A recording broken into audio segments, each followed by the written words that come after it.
চিরুনির উপরে সূরা ফাতিহা 3 বার করে ফু দিলে কি হয় জানলে আপনি অবাক হয়ে যাবেন। আমরা কিন্তু অনেকেই চিরুনি ব্যবহার করি, বিশেষ করে মা বোনরা যারা আছে তারা অনেকেই চিরুনি ব্যবহার করি।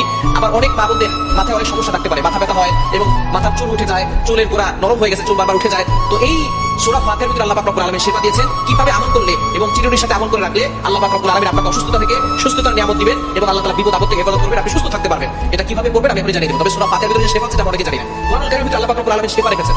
আল্লাহ পাক রব্বুল আলামিন নিজে বলে দিয়েছেন 15 নম্বর পারা 9 নম্বর পৃষ্ঠার 2 নম্বর লাইন সূরা বনী ইসরাঈলের 82 নম্বর আয়াতে আল্লাহ বলছেন ওয়ানাযিলু মিনাল কুরআন মা হুয়া শিফাউন ওয়া রাহমাতুল লিল মুমিনিন। আমি আল্লাহ তাআলা মুমিনদের জন্য এই কোরআনটা রহমত হিসেবে শিফা স্বরূপ নাযিল করে দিয়েছি। সুবহানাল্লাহ ওয়া বিহামদিহি। সুতরাং কোরআনের ভিতরে শিফা আছে আর এই সূরা ফাতিহার ভিতরে শিফা আছে। নবী সাল্লাল্লাহু আলাইহি ওয়াসাল্লাম নিজে বলে দিয়েছেন সূরা ফাতিহাকে বলা হয় আয়াতুশ শিফা, অর্থাৎ শিফা আয়াত।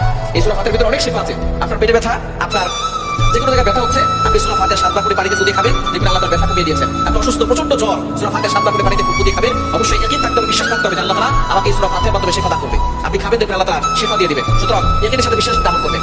আবু সাঈদ খুদরী রাদিয়াল্লাহু আনহু বর্ণিত নবী সাল্লাল্লাহু আলাইহি ওয়াসাল্লাম জানিয়ে দিয়েছেন সূরা ফাতিহার ভিতরে শিফা আছে এবং সে এটাকে এক সাপে কামড় দেওয়া রোগীকে সূরা ফাতিহা 7 বার করে ফু দিয়েছিলেন, সাথে সাথে সাপের বিষ পানি হয়ে গেছে। এজন্য সূরা ফাতিহা ইয়াকিনের সাথে আমল করতে হবে।